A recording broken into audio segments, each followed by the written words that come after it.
नमस्कार मित्रों। आज हम बात करेंगे दोस्तों तिहाड़ जेल के बारे में। तिहाड़ जेल में महिला कैदियों की जिंदगी कैसी होती है और उनके साथ रात में क्या क्या किया जाता है और उन महिला कैदियों का शोषण क्यों किया जाता है। ये आप सुनोगे तो आप भी दंग रह जाओगे मित्रों। वीडियो बहुत अच्छा है, वीडियो को पूरा सुनिएगा, बहुत मजा आएगा। लेकिन मित्रों, वीडियो को अधूरा मत छोड़िएगा, क्योंकि आधा अधूरा ज्ञान हमेशा विष के बराबर होता है और हमेशा खुद को ही हानि पहुंचाता है। वीडियो को पूरा सुनिएगा, 100% लाभ मिलेगा। तो चलिए मित्रों, शुरू करते हैं इस वीडियो को। दिल्ली की तिहाड़ जेल, जहां हर कैदी के चेहरे के पीछे एक अनकही कहानी छुपी होती है। कोई हालात का मारा हुआ है, कोई मजबूरी का शिकार, तो कोई राजनीति का मोहरा। यह जेल सिर्फ एक बंदी गृह नहीं, बल्कि इंसानी जिंदगियों की टूटी हुई कहानियों का एक संग्रहालय है।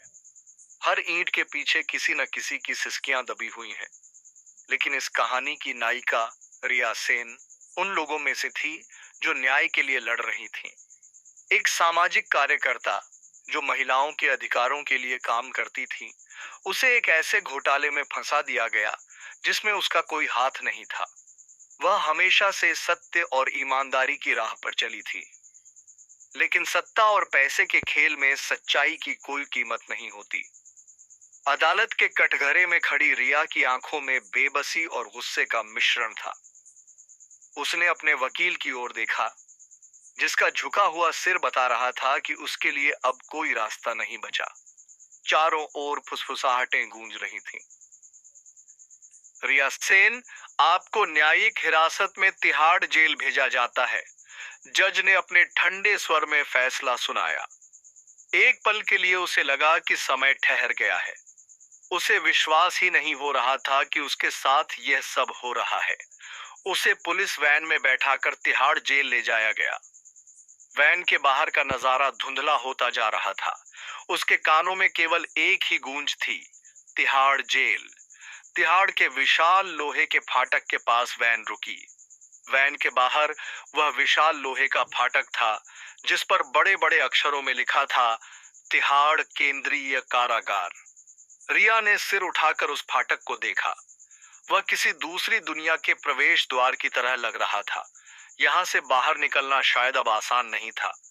गेट के पास कई वर्दीधारी महिला गार्ड खड़ी थीं। उनके चेहरे कठोर और भावशून्य थे। उनके लिए यह सिर्फ एक और नई कैदी थी। नई कैदी आई है, एक गार्ड ने ठंडे लहजे में कहा। चलो, पहले इसको बैरक नंबर 6 में डालो। रिया ने धीरे धीरे जेल के अंदर कदम रखा और उसकी जिंदगी हमेशा के लिए बदल गई। जेल के अंदर जाते ही सबसे पहला सामना हुआ अपमानजनक तलाशी प्रक्रिया से। कपड़े उतारो, एक महिला गार्ड ने सख्त आवाज में कहा। रिया स्तब्ध रह गई। उसे अपने कानों पर विश्वास नहीं हुआ। ये जरूरी है, गार्ड ने फिर कहा। हर नई कैदी की तलाशी होती है, जल्दी करो। उसके गले में कुछ फंस गया। उसे लग रहा था जैसे उसके आत्मसम्मान को कुचल दिया गया हो। लेकिन वह जानती थी कि यहाँ उसकी कोई नहीं सुनेगा। भारी मन से उसने अपने कपड़े उतारे और गार्डों ने उसकी पूरी जांच की, मानो वह कोई वस्तु हो, कोई इंसान नहीं। ठीक है, अब कपड़े पहन लो, गार्ड ने सामान्य लहजे में कहा, जैसे कुछ हुआ ही ना हो। रिया ने झुकी आंखों से अपने कपड़े पहने। उसे पहली बार एहसास हुआ कि अब वह उस दुनिया का हिस्सा बन चुकी थी जहां इंसानियत का कोई स्थान नहीं था। बैरक नंबर 6, एक अलग ही दुनिया। रिया को एक लंबा संकरा गलियारा पार कर बैरक नंबर 6 में ले जाया गया। दरवाजा खुलते ही अंदर की दुनिया देखकर वह सिहर उठी। अंदर करीब 50 महिलाएं थीं, जो अलग अलग गुटों में बांटी हुई थीं। कुछ कैदियों के चेहरे कठोर थे, कुछ के चेहरे पर निराशा थी। कुछ ऊंची आवाज में हंस रही थीं, तो कुछ जमीन पर बैठी रो रही थीं। कई महिलाओं की आंखों में गहरी उदासी और अतीत का दर्द साफ झलक रहा था। नई कैदी आई है, एक गार्ड ने अंदर धकेलते हुए कहा। रिया धीरे धीरे अंदर बढ़ी। एक पुरानी गंदी चादर से ढका हुआ पतला सा गद्दा उसे दिखाया गया। यह तेरा बिस्तर है, एक महिला गार्ड ने कहा। कौन आई है नई? एक भारी आवाज गूंजी। रिया ने सामने देखा। एक लंबी चौड़ी औरत जिसकी आंखों में नशे की लालिमा थी, उसके सामने खड़ी थी। आसपास खड़ी दूसरी कैदियों के चेहरे पर डर साफ नजर आ रहा था। सविता, किसी ने धीरे से फुसफुसाया, ये बैरक की बॉस है। रिया, उसने अपनी आवाज में आत्मविश्वास भरकर कहा। सविता ने आंखें सिकोड़ ली। अच्छा रिया, यहाँ आने के बाद अपने सोशल वर्कर वाले तेवर छोड़ दे। यहाँ तेरा मालिक मैं हूं। मैं किसी की गुलाम नहीं हूं, रिया ने ठंडे स्वर में कहा। रक में एक पल के लिए सन्नाटा छा गया।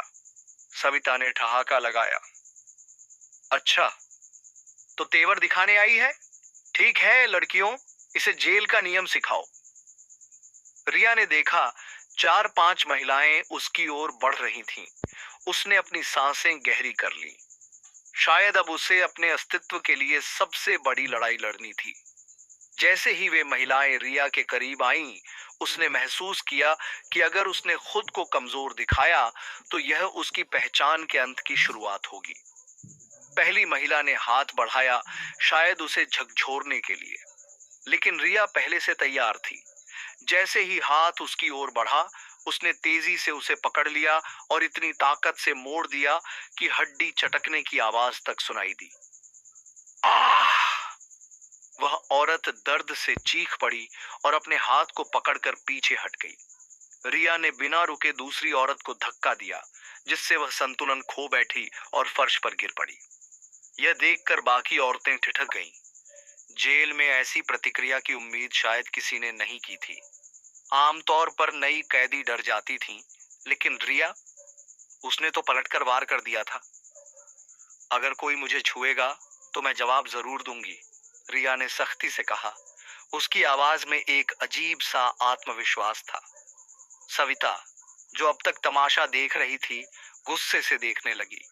कुछ पलों तक वह रिया को घूरती रही, फिर अचानक हंस पड़ी। बड़ी बहादुर है रे तू, उसने कुटिल मुस्कान के साथ कहा। फिर उसने बाकी लड़कियों को इशारा किया और वे धीरे धीरे पीछे हट गई। ठीक है, देखते हैं कितने दिन टिकती है, सविता ने कहा और वहां से चली गई। पहली रात की क्रूर सच्चाई। रिया ने पहली रात तिहाड़ की ठंडी दीवारों के सहारे सिर टिका लिया।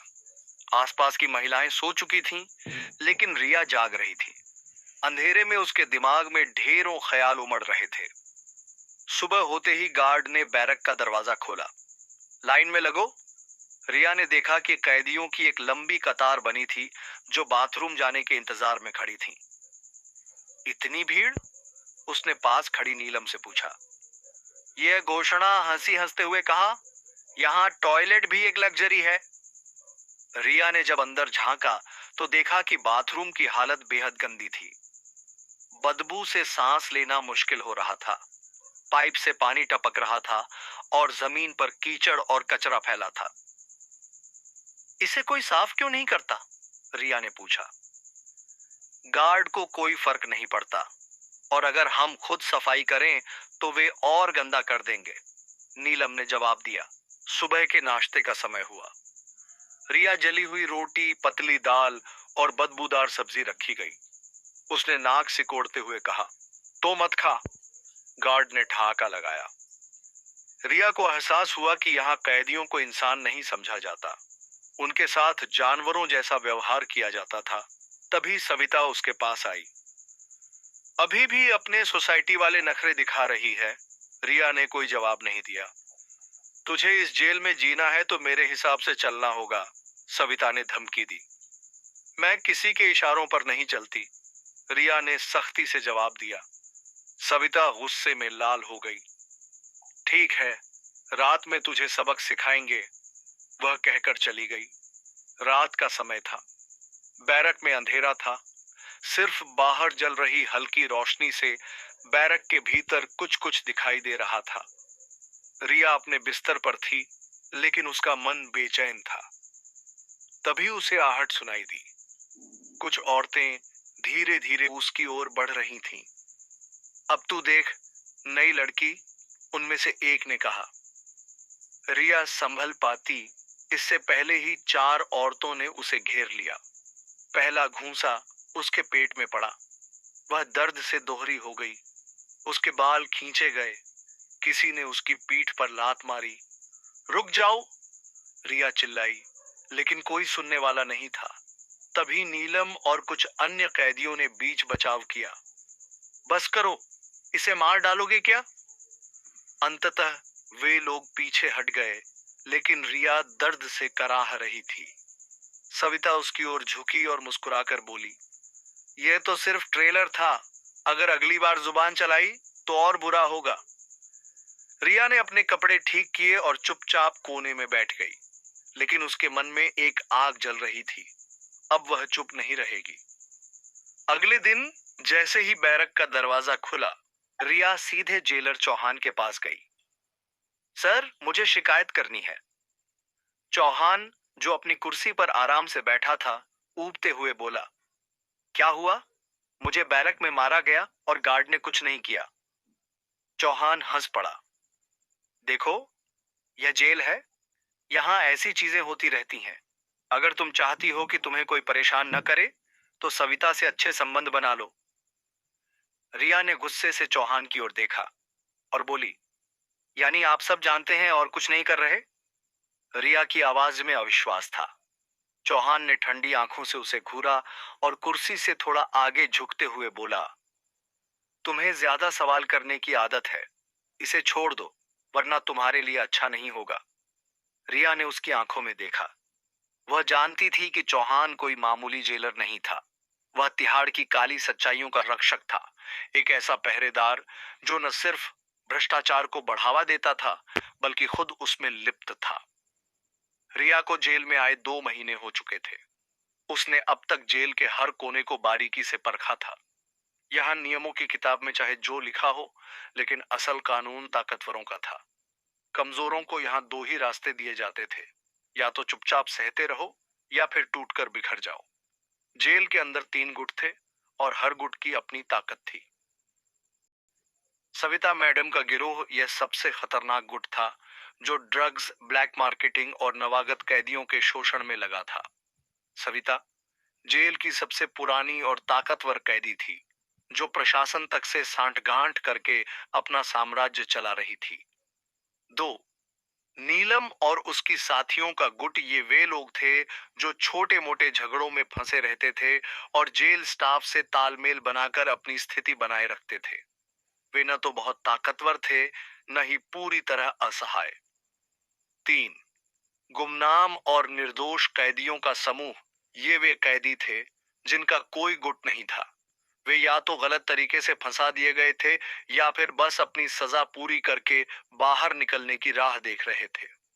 रिया ने शुरुआत में खुद को किसी भी गुट से दूर रखने की कोशिश की थी, लेकिन तिहाड़ में न्यूट्रल रहना संभव नहीं था। यहां अगर आप किसी के साथ नहीं थे, तो इसका मतलब था कि आप शिकार बनने के लिए अकेले खड़े हैं। रिया जेल में आने से पहले एक सामाजिक कार्यकर्ता थी। वह महिलाओं के हकदान के लिए लड़ती थी, शोषण के खिलाफ आवाज उठाती थी, और इसीलिए जेल के अंदर उसे किसी ने पसंद नहीं किया।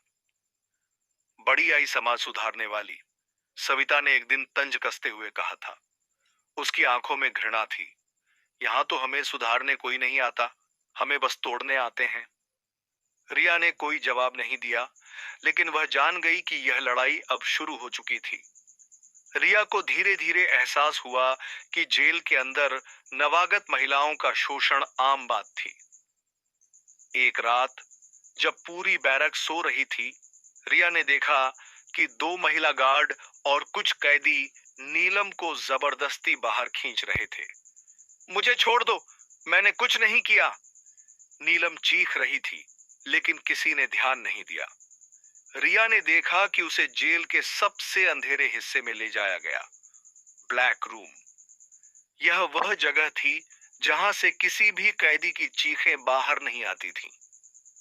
अगली सुबह नीलम जब बैरक में लौटी, तो उसकी आंखें सूनी थीं। वह बेजान सी लग रही थी, जैसे उसका अस्तित्व ही खत्म हो गया हो। क्या हुआ? रिया ने धीरे से पूछा। नीलम ने कोई जवाब नहीं दिया।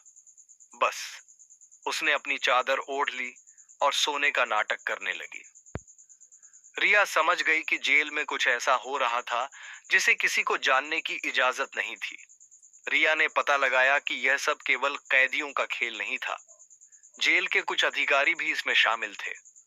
जेलर चौहान एक भ्रष्ट अधिकारी था जो हर अवैध काम के पीछे था।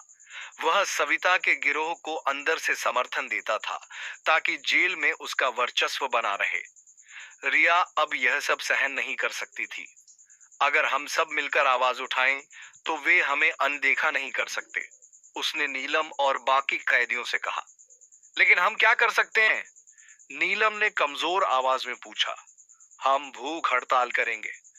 धीरे धीरे 20 से ज्यादा कैदियों ने रिया का समर्थन किया और खाना खाने से इनकार कर दिया। सुबह होते ही जेल में अफरा तफरी मच गई। यह क्या हो रहा है? गार्ड चिल्लाया। हम तब तक खाना नहीं खाएंगे जब तक हमें इंसानों की तरह ट्रीट नहीं किया जाता, रिया ने ऐलान किया। अब मामला जेल प्रशासन तक पहुंच चुका था। रिया, तुमने बड़ी मुश्किलें खड़ी कर दी हैं, चौहान ने कहा। अगर भूख हड़ताल जारी रही तो हमें मजबूरी में कुछ कदम उठाने पड़ेंगे। हमें कोई फर्क नहीं पड़ता, रिया ने जवाब दिया। चौहान गुस्से से उठा और सविता के पास गया। तुम्हें रिया से निपटना होगा। सविता मुस्कुराई। चिंता मत करिए सर, मैं इसका हल निकालती हूं। अगले दिन सविता ने जेल में एक झगड़ा करवाया और एक महिला कैदी के सामान में ड्रग्स रखवा दिए। लगार्ड आए और जांच करने लगे। ये ड्रग्स यहाँ कैसे आया? तभी एक गार्ड ने कहा, हमने रिया को वहां देखा था। रिया हैरान रह गई। यह झूठ है, उसने चिल्लाया। लेकिन जेलर चौहान ने फैसला सुना दिया। रिया को कड़ी सजा दी जाएगी। अकेली कोठरी में 48 घंटे। अब उसे अकेली कोठरी में डाल दिया गया, जहां उसे 48 घंटे तक भूखा प्यासा रखा गया। लेकिन वह टूटी नहीं। उसने मन ही मन ठान लिया था। अब यह सिर्फ उसकी लड़ाई नहीं थी, बल्कि हर उस महिला की लड़ाई थी जो तिहाड़ में अन्याय का शिकार हो रही थी। रिया को अकेली कोठरी में बंद हुए 24 घंटे हो चुके थे। उसका शरीर कमजोर हो चुका था, होंठ सूख चुके थे, लेकिन उसकी आंखों में अब भी ज्वाला जल रही थी। तुम्हें अपनी गलती का एहसास हुआ या नहीं? जेलर चौहान ने बाहर से पूछा। रिया ने जवाब नहीं दिया, क्योंकि अब उसकी लड़ाई खत्म नहीं होने वाली थी। तिहाड़ जेल की अंधेरी सलाखों के पीछे खड़ी रिया की आंखों में एक अदम्य चमक थी। अगर तुम माफी मांग लो तो मैं तुम्हें बाहर निकलने का मौका दे सकता हूं, जेलर चौहान ने फिर कहा। उसकी आवाज में धमकी और व्यंग्य दोनों थे। रिया धीरे धीरे खड़ी हुई, सलाखों की ओर बढ़ी और आत्मविश्वास से कहा, अगर आप मुझे 100 साल भी इस कोठरी में बंद कर देंगे तो भी मैं सच के लिए लड़ना नहीं छोड़ूंगी। चौहान ने गुस्से से पैर पटका और वहां से चला गया। बैरक नंबर 6 की कैदियों में हलचल मच गई। रिया को बिना किसी कारण अकेली कोठरी में डाल दिया गया। किसी ने फुसफुसाते हुए कहा, हमें उसके लिए कुछ करना चाहिए, दूसरी कैदी ने जोड़ा। लेकिन अगर हमने आवाज उठाई तो सविता हमें मार डालेगी, किसी ने डरते हुए कहा। हम डरते रहे तो हमेशा के लिए गुलाम बन जाएंगे। नीलम ने खड़े होकर सभी को देखा और दृढ़ स्वर में बोली, रिया के बिना हम अधूरे हैं।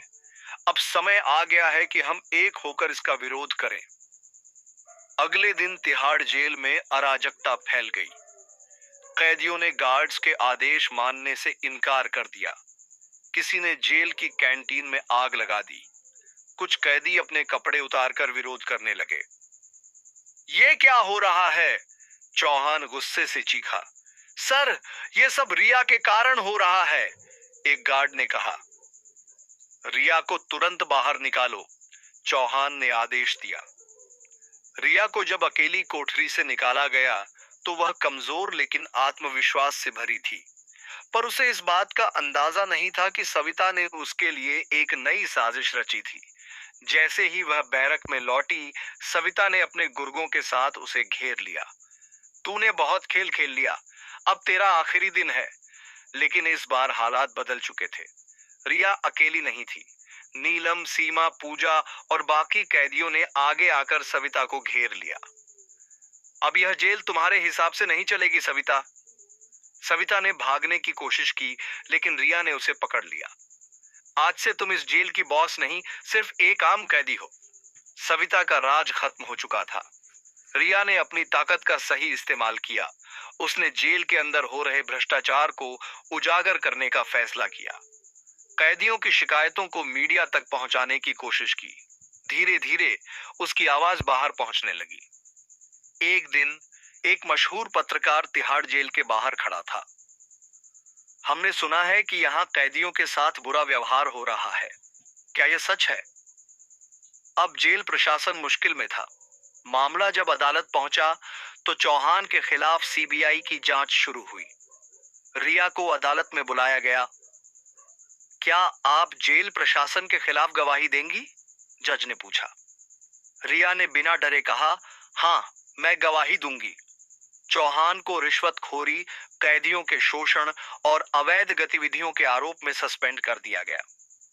चौहान के गिरने के बाद सरकार ने तिहाड़ जेल में सुधार के आदेश दिए। रिया की केस की फिर से सुनवाई हुई और आखिरकार उसे निर्दोष घोषित किया गया। जब वह जेल से बाहर निकली तो उसका स्वागत करने के लिए लोग खड़े थे, लेकिन उसने पीछे मुड़कर तिहाड़ को देखा और मन में ठान लिया, अब मैं जेल सुधार अभियान शुरू करूंगी ताकि किसी और महिला को मेरे जैसी तकलीफ न सहनी पड़े। दोस्तों, इस कहानी से हमें ये सीख मिलती है। 1. अन्याय के खिलाफ खड़े होने का साहस रखें। रिया ने जेल में होने वाले अन्याय और शोषण के खिलाफ आवाज उठाई, भले ही उसे अकेले ही यह लड़ाई शुरू करनी पड़ी। जब तक हम अन्याय के सामने चुप रहेंगे, तब तक बदलाव संभव नहीं होगा। 2. सत्य की हमेशा जीत होती है। भले ही जेलर चौहान और सविता ने रिया को तोड़ने की कोशिश की, लेकिन अंत में सच की जीत हुई। भ्रष्टाचार कितने भी मजबूत क्यों न हो, सत्य की रोशनी के सामने टिक नहीं सकते। 3. एकता में शक्ति है। जब तक कैदी बिखरे हुए थे, वे सविता और जेल प्रशासन के अत्याचार सहते रहे, लेकिन जब उन्होंने एक होकर विरोध किया तो पूरा तिहाड़ हिल गया। जब हम एकजुट होते हैं तो किसी भी बड़े दुश्मन को हरा सकते हैं। 4. डर के आगे जीत है। रिया को बार बार धमकाया गया, मारा गया, सजा दी गई, लेकिन उसने हार नहीं मानी। यदि हमारा संकल्प मजबूत है तो कोई भी कठिनाई हमें रोक नहीं सकती। 5.